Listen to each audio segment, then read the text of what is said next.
Students, आज हम biogeochemical cycles का अध्ययन करेंगे। जैव भू रासायनिक चक्र। समस्त जीव पृथ्वी पर पाए जाने वाले तत्वों से बने हैं और ये तत्व जीव में यौगिकों के रूप में पाए जाते हैं। इनमें से जो तत्व अधिक मात्रा में पाया जाता है या जीवों को जिनकी अधिक मात्रा में आवश्यकता होती है उन्हें वर्ध पोषक तत्व मैक्रोन्यूट्रिएंट्स कहते हैं, जैसे carbon, hydrogen, oxygen, nitrogen, phosphorus आदि। कुछ तत्व अल्प मात्रा में इनकी आवश्यकता होती है, उन्हें माइक्रोन्यूट्रिएंट्स कहते हैं, जैसे iron, manganese, copper, zinc, boron, molybdenum, vanadium, cobalt, chloride आदि सूक्ष्म तत्व होते हैं। जीवों में ये दोनों ही प्रकार के तत्व स्थिर नहीं बने रहते हैं, अर्थात ये जीव इन तत्वों को बाहरी वातावरण से ग्रहण करते हैं और किसी न किसी रूप में इनको उत्सर्जित या स्रावित कर देते हैं। इस प्रकार से जीवों में मिलने वाले रसायन हैं, ये साइक्लिंग प्रदर्शित करते हैं। ये इनमें चक्रण पाया जाता है।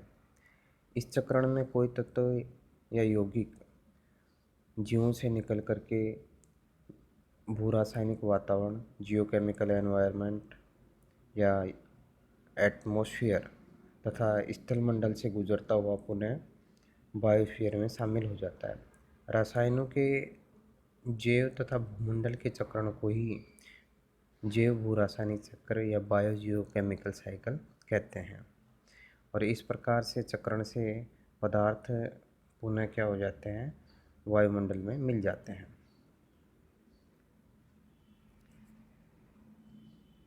Types of biogeochemical cycles. जैव भू रासायनिक चक्र के प्रकार की बात करें तो ये दो प्रकार का होता है, gaseous cycle and sedimentary cycle. गैसीय जो चक्र हैं उसमें कार्बन डाइऑक्साइड, ऑक्सीजन, नाइट्रोजन चक्र को सम्मिलित किया जाता है, और जो सेडिमेंट्री साइकिल है उसमें सल्फर और फॉस्फोरस साइकिल सम्मिलित किया जाता है। Carbon cycle.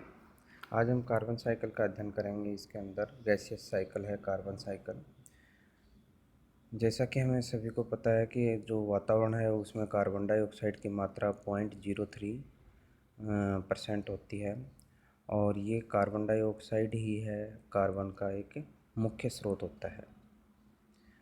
कार्बन डाइऑक्साइड है वातावरण के अंदर गैसीय फॉर्म में होती है, जबकि पानी के अंदर ये क्या होती है, डिजोल्व फॉर्म, घुलित अवस्था के अंदर पाई जाती है। जीवों के जो ऑर्गेनिक कंपाउंड होते हैं, कार्बनिक जो यौगिक होते हैं, उनका निर्माण किसके द्वारा होता है, कार्बन के द्वारा होता है।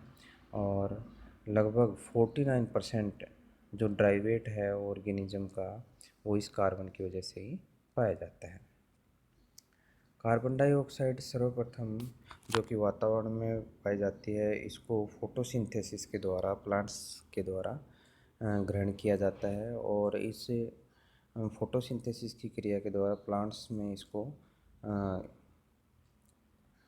भोजन के रूप में, इसको कार्बनिक यौगिक के रूप में बदल दिया जाता है। और इसको फिर इससे प्लांट्स से इस को किसके द्वारा ग्रहण कर लिया जाता है, एनिमल्स के द्वारा ग्रहण कर लिया जाता है, जीव जंतुओं के द्वारा ग्रहण कर लिया जाता है। जीव जंतुओं में जैसा कि हम जानते हैं श्वसन की क्रिया होती है, और इस श्वसन की क्रिया के द्वारा कार्बन डाइऑक्साइड छोड़ी जाती है। इस प्रकार से हमें वातावरण में वापस से क्या मिल जाती है, कार्बन डाइऑक्साइड मिल जाती है। साथ में जो एनिमल्स होते हैं उनके डिके, या यूँ कहें कि एनिमल्स की जैसे ही इनके द्वारा कुछ उत्सर्जित पदार्थ स्रावित किए जाते हैं। इसके अलावा इनकी मृत्यु होती है, और इनकी मृत्यु के बाद इनका क्या होता है, डिकम्पोजिशन होता है, और डिकम्पोजिशन से वापस से हमें क्या प्राप्त हो जाती है, कार्बन डाइऑक्साइड प्राप्त हो जाती है। वापस से वातावरण में कार्बन डाइऑक्साइड मिल जाती है। इसी तरीके से जो प्लांट्स हैं, प्लांट्स का भी डीके होता है, प्लांट्स भी अपघटित होते हैं, और प्लांट्स अपघटित होते हैं कार्बनिक यौगिकों में, और ये कार्बनिक यौगिक बाद में इनसे कार्बन डाइऑक्साइड गैस वातावरण के अंदर मिल जाती है। साथ में हम देखेंगे कि जो हमारे कोयला है, पेट्रोलियम है, नाइट्रोजन गैस है, या जीवाश्म ईंधन जिसे हम बोल रहे हैं, जीवाश्म ईंधन के जलने से भी क्या प्राप्त होती है, इन जीवाश्म ईंधन के दहन से भी वातावरण में क्या मिलती है, कार्बन डाइऑक्साइड मिलती है। अगर हम जलीय परितंत्र की बात करें तो जलीय परितंत्र या समुद्र की बात करें तो इसमें जो कार्बन डाइऑक्साइड है वो किस रूप में है, घुलित अवस्था में है। और इस कार्बन डाइऑक्साइड को यहाँ पे फिक्स करने का काम कौन करता है, फाइटोप्लैंक्टन्स करते हैं। मतलब फाइटोप्लैंक्टन्स वही फोटोसिंथेसिस की क्रिया करेंगे और इस प्रकार से कार्बन डाइऑक्साइड को ग्रहण करेंगे। फाइटोप्लैंक्टन्स से ये जो कार्बन है आगे जूप्लैंक्टन्स तक पहुँचती है, और जूप्लैंक्टन्स जैसा कि हम जानते हैं फिश है उनके द्वारा ग्रहण किया जाता है, फिश द्वारा खाया जाता है, तो इस प्रकार से ये फिश तक पहुंच जाता है। जूप्लैंक्टन्स और फिशेज जो मछलियां हैं इनके रेस्पिरेशन से, इनके श्वसन से वापस से क्या होता है, कार्बन डाइऑक्साइड किस में मिल जाता है, समुद्र के अंदर प्राप्त हो जाता है। इस तरीके से हम कह सकते हैं कि कार्बन डाइऑक्साइड वापस से जो जल है उसमें घुल जाता है। इसके अलावा जो फाइटोप्लैंक्टन्स हैं, जूप्लैंक्टन्स हैं, फिशेज हैं, इनके डिकम्पोजिशन से इनकी मृत्यु होती है। इनके बाद में इनके जो अपशिष्ट या इनके जो अवयव होते हैं, कंपोनेंट्स होते हैं, उनके डिकम्पोजिशन से वापस से भी समुद्र के अंदर कार्बन डाइऑक्साइड प्राप्त हो जाती है। इसके अलावा हम देखेंगे कि बहुत सारे सील्ड एनिमल्स हैं, उनमें उनकी मृत्यु के साथ जो उनका भारी आवरण है जो कि कैल्शियम कार्बोनेट से बना हुआ होता है, वो समुद्र के गहरी तली के अंदर जाके क्या हो जाता है, अवसादित हो जाता है, सेडिमेंट हो जाता है और एक चट्टान जैसे स्वरूप के रूप में वहाँ पे इकट्ठा हो जाता है। तो इस तरीके से कार्बन डाइऑक्साइड की कुछ मात्रा क्या हो जाती है, समुद्र की गहरी तली के अंदर जाकर क्या हो जाती है, जम जाती है।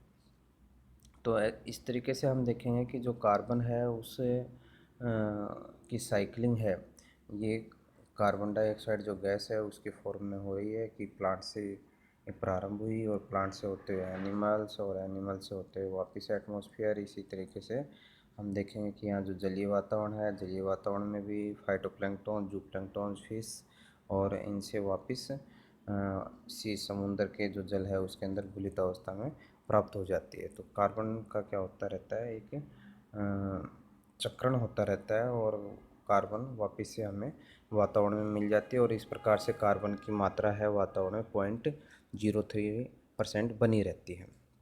लेकिन इन दिनों देखा गया है कि जो ह्यूमन एक्टिविटीज़ हैं उनके बढ़ जाने से, जैसे कि फॉरेस्ट को नष्ट करने से या जंगलों के काटने से, इसके अलावा एक्सेस मात्रा में फ्यूल का प्रयोग करने से, जो हमारे पेट्रोलियम है या कोल है इसका हम बहुत अधिक उपयोग कर रहे हैं, इससे तो इनके अधिक उपयोग से क्या हुआ है कि वातावरण के अंदर कार्बन डाइऑक्साइड की मात्रा क्या हो रही है, बढ़ रही है। और वातावरण में जैसे कार्बन डाइऑक्साइड की मात्रा बढ़ रही है तो इससे ग्रीन हाउस इफ़ेक्ट उत्पन्न हो रहा है और ग्रीन हाउस इफ़ेक्ट उत्पन्न होने से वातावरण के अंदर जो तापमान है उसमें वृद्धि हो रही है और तापमान वृद्धि के कारण ग्लोबल वार्मिंग, भूमंडलीय जो तापन है उसकी स्थिति उत्पन्न हो रही है। एक अनुमान के अनुसार यदि पृथ्वी पर CO2 की मात्रा 600 ppm तक पहुंच जाए तो पृथ्वी का औसत तापमान 1.5 से लेकर के 4.5 डिग्री सेंटीग्रेड तक बढ़ जाता है। और यह वृद्धि अगर हम देखें तो इसके दूरगामी परिणाम बहुत अधिक है।